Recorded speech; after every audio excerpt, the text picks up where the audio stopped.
Então, pessoal, vamos começar mais uma das nossas lições de bibliologia. Hoje a gente vai falar um pouquinho sobre os instrumentos que foram usados para escrever os primeiros manuscritos dos nossos textos bíblicos. Nós sabemos que hoje em dia nós temos uma variedade muito grande de materiais para podermos escrever. Nas épocas bíblicas, o material para escrita ele era muito restrito. Então, o que acontecia? Nós tínhamos poucos insumos e nós tínhamos grandes quantidades de material. Agora que estava essa transição da transmissão oral para a transmissão escrita, a busca por materiais que atendessem essa necessidade era muito grande. Então começaram a ser desenvolvidos instrumentos para que a escrita bíblica fosse eficaz. Nós vamos começar com o mais clássico de todos eles, o mais clássico dos instrumentos que eram usados para a escrita nesse tempo, que era o estilete. O que era o estilete? Não é como nós conhecemos hoje, o estilete para trabalhos escolares, o estilete para recortes. O estilete naquela época ele era um pouco diferente. O termo usado era estilos, era um instrumento para a escrita. Então, esse estilete ele poderia ser apresentado de algumas formas. O estilete de madeira ele era usado para escrever em argila, escrever em blocos de argila, mas nós tínhamos também o estilete de metal. Esse estilete de metal ele era mais durável, mais resistente, então ele era usado para escrever em materiais mais duros. Exemplo, algumas placas, né? Algumas placas mais sólidas, eles eram usados os estiletes de metal para escrever. Ele possuía uma precisão muito grande. E essa precisão ela era fundamental para que a escrita se mantivesse preservada da maneira que a pessoa que estava escrevendo quisesse. Então, as tabuletas elas eram muito usadas, né? Algumas tabuletas elas eram reutilizadas, elas eram reescritas alguns trechos e tudo mais. Então, o estilete ele era muito importante.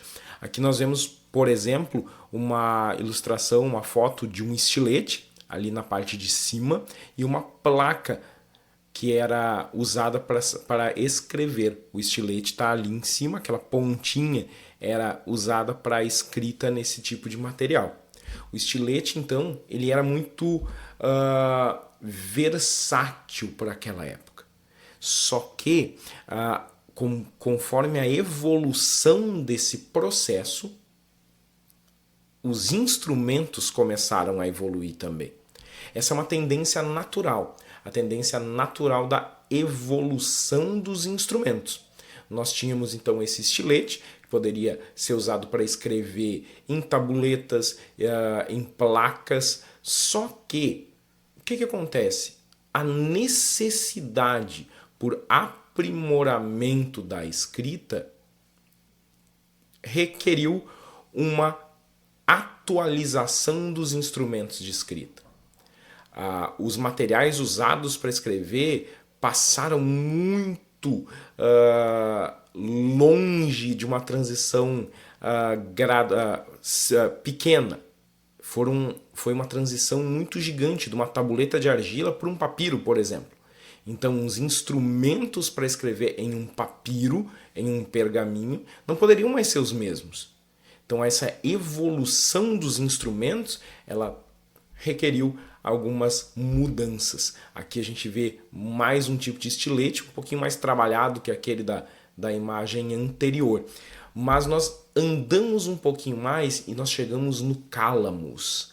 O cálamus era um instrumento usado para escrita também.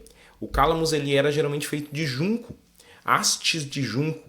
Essas hastes de junco, elas eram trabalhadas e elas eram com um instrumento de corte, elas eram apontadas, eram feitas diferentes tipos de pontas para essas hastes de junco, como se fossem hastes de bambu. Então eram feitas pontas diferentes para finalidades diferentes.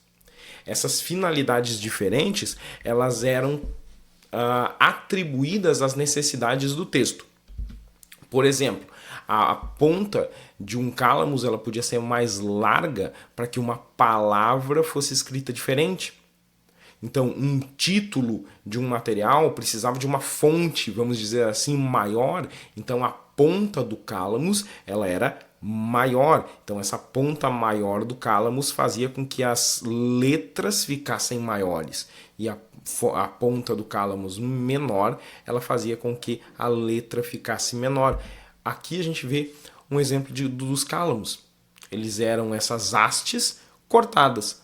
As pontas podiam variar de tamanho, de espessura, né, para o texto. Então, essa ampla gama de possibilidades que foi aberta, fazendo com que a ponteira desse instrumento fosse mudada, ela abriu novas possibilidades de como escrever os textos. Hoje nós temos, nós vamos escrever, nós vamos digitar num computador, nós vamos digitar num celular, nós temos a opção de colocar palavras em negrito. Naquele tempo, não poderia só clicar ali no negrito e a fonte ficar em negrito, tinha que ter instrumentos para isso. Então, o calamus poderia ter uma ponta diferente para que quando fosse escrito a palavra fosse destacada das outras. Então ali começaram as variedades textuais, começaram as variações textuais. E essas variações textuais, elas nos permitiram com que a escrita ganhasse um novo horizonte, com que a escrita ganhasse uma cara nova. E essa cara nova que a escrita ganhou foi a possibilidade das palavras não serem todas do mesmo tamanho, na mesma espessura. Então, esse calamus permitiu com que a caligrafia fosse destacada nesses materiais. Aí nós chegamos na ferramenta extrema de precisão. Hoje, quando nós trabalhamos em softwares de design, nós temos os pincéis. Nós vamos lá trabalhar no Photoshop, nós queremos fazer uma textura diferente, nós usamos os pincéis do Photoshop, nós usamos os pincéis do Illustrator, nós usamos pincéis de softwares de design, porque o pincel ele foi um marco tão grande na escrita e na arte que ele é atribuído a essas inovações artísticas na parte de escrita, por exemplo. Então o pincel ele foi um instrumento, foi um desenvolvimento muito grande. Os pincéis eles permitiam maior variedade de estilos que o calamus. Porque com o mesmo pincel a gente poderia ter diferentes texturas ou diferentes arranjos caligráficos para uma palavra. O pincel ele poderia ser usado mais inclinado, menos inclinado, colocar mais força no pincel, menos força no pincel. Então ali surgiram possibilidades quase que infinitas para a caligrafia, para o registro escrito desses textos. Então essas linhas finas e delicadas o pincel conseguia fazer, e também os traços mais grossos poderiam ser feitos com os pincéis. Então os manuscritos artísticos eles foram muito contemplados com o advento do pincel. O livro de Salmos, por exemplo, ele foi muito decorado com artes feitas com pincel. Os pelos de animais eles eram escolhidos categoricamente. Pelo de cabra, pelo de cavalo, pelo de esquilo. Esses pelos eles eram firmemente presos a um cabo de madeira ou um cabo de bambu. E ali a gente tinha o pincel, como nós conhecemos hoje. A vantagem, outra vantagem que tinha do pincel para o calamus é que em superfícies ásperas era mais fácil escrever com um pincel do que com um pedaço de junco. Então a a facilidade de se escrever numa superfície áspera, como se fosse como um pergaminho, por exemplo, com um pincel, abriu umas possibilidades muito grandes para quem fazia esses registros escritos. Então o nosso horizonte de possibilidades aumentou com o advento do pincel. O pincel foi um instrumento, e ainda hoje é, um instrumento muito usado para escrita artística, para pintura, para desenho. Então, as iniciais de cada frase, elas começaram a ser adornadas, as margens dos trabalhos começaram a ser pintadas, começaram a ser decoradas, começaram a ser artisticamente incrementadas. Nesse período surgiram as iluminuras. O que são as iluminuras? As iluminuras eram artes feitas nas palavras, nos textos, nos blocos de texto dos materiais. Nós temos aqui, por exemplo, uma ilustração de um códice antigo com iluminuras nele. Nós vemos que a primeira letra da página da direita, ela tem uma arte no interior. A letra já está totalmente diferente das outras letras. O título já tem uma cor vermelha. As margens do texto tem arte embaixo, tem arte em cima, dos lados. Virou uma obra de arte o texto por causa do pincel. Essa arte, por exemplo, que nós vemos ali no começo do texto, nós chamamos de iluminura. Quando nós falamos de manuscritos iluminados ou páginas iluminadas, não significa que tem uma lanterna em cima dessa arte, mas significa que ela foi vivificada, ela foi intensificada, essa arte da escrita, através de desenhos, de ornamentos. Nós podemos ver que as letras maiúsculas do começo de algumas frases ali também já estão num azul diferente. O texto virou arte. E essas iluminuras serviram para isso. Então a expressividade nos textos aumentou, a habilidade técnica começou a virar um destaque, começou a virar algo que fazia diferença entre uma pessoa que escrevia e outra pessoa que escrevia. Então essa arte da escrita começou a ser desenvolvida. Os manuscritos começaram a virar obras de arte. Nós temos manuscritos bíblicos, nós temos códices antigos que são verdadeiras obras de arte. Tem desenhos em cada página, tem artes em cada página.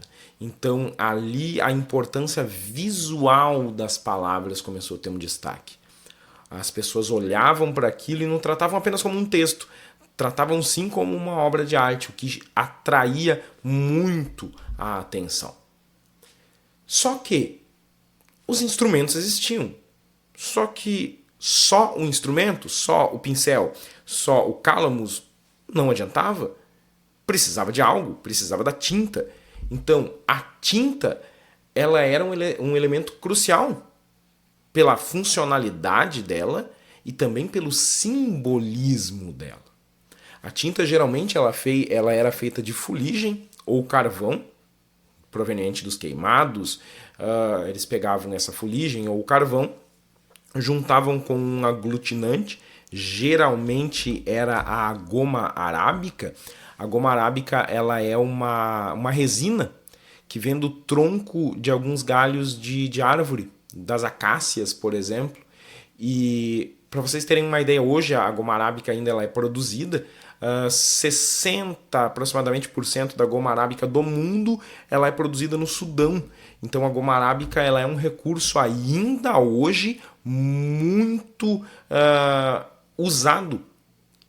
Naqueles tempos a goma arábica ela era usada como um aglutinante para juntar aquela fuligem, para dar uma liga naquele carvão.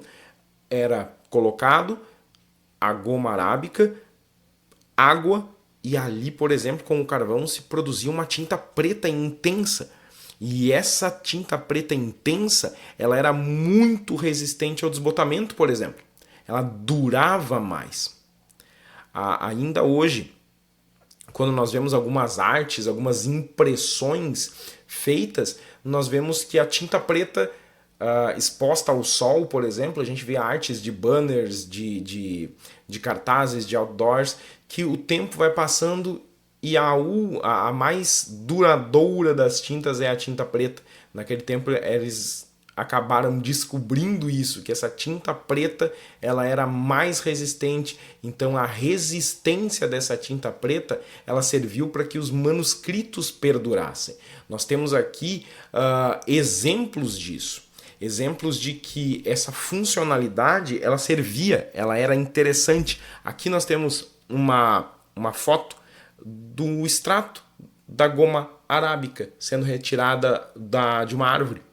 Então, essa goma arábica era uma pasta, era uma resina que vinha da árvore, juntava ali com o carvão, juntava com a fuligem, botava água e virava a tinta, o insumo precioso, a tinta para que a escrita pudesse ser feita. Esse processo ele era muito controlado. A consistência, a qualidade da tinta, ela refletia diretamente no tempo em que ia durar essa escrita. A fuligem não podia ter pedaços ali dentro, ela tinha que ser uniforme, tinha que ser fininha. Então, eles controlavam muitas vezes a queima da madeira para gerar um carvão, gerar uma fuligem uniforme. Então a goma arábica ela não podia ser qualquer goma arábica, ela tinha que ser de alta qualidade. Por quê? Porque a tinta ela tinha que ser aderente, ela tinha que ter uma aderência aonde ela ia ser aplicada, ao pergaminho ou papiro. Nós temos então aquela pergunta, mas só existia tinta preta? Era só tinta preta que tinha porque era feita com carvão? Não. As tintas elas começaram a receber outros elementos começaram a ser usados para a fabricação das tintas e o horizonte se ampliou mais uma vez. O vermelho, por exemplo, era feito de cinábrio ou de dióxido de ferro. O cinábrio ele é um elemento muito usado nas culturas antigas para fazer essa cor vermelha. O cinábrio ele é, na verdade, sulfeto de mercúrio.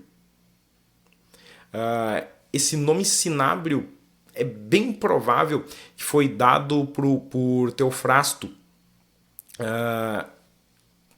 proveniente de uma palavra persa que significava sangue perdido de dragão, por causa da cor vermelha que era usado nele. O óxido de ferro ele é proveniente dos estados de oxidação do próprio ferro, né? Então nós temos esse insumo usado para a produção da tinta vermelha. A tinta azul, muitas vezes, ela era derivada da lápis lazuli. É uma rocha metamórfica de cor azul. Ela é opaca, às vezes, ela varia de opaca até translúcida. Ela é uma rocha muito bonita, uma rocha azul, e dali era retirado um extrato para produzir a tinta azul. Essa palavra ela vem da palavra lápis, que em latim significa pedra, né? E lazuli é a forma genitiva do latim de lazulum, né? Que vem do árabe e depois do persa, do sânscrito, que significa anel, ou a vida do rei, né? Depois a palavra lazuli ela veio significar azul. Então a palavra azure, né? Ela vem dessa própria palavra. Então essa lápis lazuli ela gerava a tinta azul. Então o uso da tinta preta, por exemplo, ela era associada à seriedade. Então os textos sérios eles eram escritos em preto. A tinta preta ela era usada para os textos eternos, os textos importantes. Agora, algum destaque no texto era feito com essas tintas provenientes de outros materiais. Aqui, por exemplo, nós temos o óxido de ferro, nós temos o cinábrio e nós temos a lápis lazuli. Esses eram alguns elementos usados para a produção dessas tintas diferentes. Ok, Nós temos tintas. Nós temos as tintas, nós temos os instrumentos usados na escrita. E como é que se escrevia isso? Como é que era o processo de escrita? Como é que era usado? Como é que eram feitos os processos caligráficos? Bom, a escrita bíblica, ela passou por uma série de processos. As técnicas de escrita, as técnicas de conservação textual, elas passaram por uma evolução. A técnica foi essencial. Os escribas eram as pessoas que escreviam os textos, eles eram treinados, eles tinham precisão na escrita, eles contavam as palavras, muitas vezes para ver se não tinham esquecido de nenhuma, eles tratavam os nomes sagrados, o nome de Deus, de forma diferente. Então nós temos sistemas de escrita que colaboraram. Os maçoretas, por exemplo, eles desenvolveram o sistema de pontuação e de anotações. Por quê? Porque o alfabeto hebraico ele não possui vogais escritas. E com a miscigenação cultural com o passar do tempo, o medo de se perder a essência das palavras fez com que os maçoretas começassem a criar os sinais maçoréticos. As vogais escritas debaixo das letras ou no meio das letras, em cima delas, ao lado, eram pontos, traços usados para indicar que ali tinha uma vogal. E anotações nos textos maçoréticos para explicar o porquê que aquilo estava sendo escrito. Os escribas, eles utilizavam réguas, guias. As guias, eles usavam muitas vezes fios para ser escritos os textos, seguindo aqueles fios para que fossem uniformemente escritas. Todo mundo que já tentou escrever uma página inteira sem uma régua, sem linhas, sabe que não é uma tarefa muito fácil escrever sempre naquela linha imaginária do texto. Então as palavras da Bíblia, elas foram inspiradas por Deus. Então os escribas, eles levavam a sério isso, porque uma palavra inspirada por Deus não poderia ser copiada com uma letra errada, que mudaria o significado. Porque um erro em uma palavra poderia invalidar o texto de um rolo inteiro. Então aquele rolo teria que ser descartado. Então, ou teria que ser corrigido. E aí vinham muitas vezes as notas de correção em um texto. Depois de escritos, esses rolos, esses pergaminhos, eles muitas vezes eram armazenados em recipientes de barro ou em prateleiras dentro das sinagogas, protegendo da umidade, protegendo da luz. Quando nós vemos manuscritos sendo preservados de tempos de guerra, tempos de calamidades, algumas comunidades guardavam dentro de jarros de barro e enterravam esses pergaminhos para preservar os textos. Os essênios faziam muito isso, tanto é que nas cavernas de Qumran, onde foram descobertos os manuscritos do Mar Morto, ali estavam preservados aqueles pergaminhos, aqueles textos, aqueles papiros. Estavam preservados das condições climáticas que poderiam deteriorar esses textos. Outra parte do processo de conservação era a inspeção. De tempos em tempos, esses manuscritos eles eram retirados dos jarros ou das prateleiras para checar, para ver se tinha alguma irregularidade, se estava começando a deteriorar, se tinha algum mofo, alguma coisa, e aí ele teria que ser reescrito. Alguns danos causados pelo tempo, pela ação do tempo, eles eram restaurados. Páginas eram remendadas. Alguns textos, muitas vezes, tinham que ser recopiados. E então nós temos todo esse processo cuidadoso, meticuloso de preservação textual. Como eu comentei antes, os escribas muitas vezes eles contavam quantas palavras tinham uma frase, para ver se copiaram igual, e contavam quantas letras tinham cada palavra para ver se a palavra estava certa, métodos de auditoria textual para ver se estava tudo certo.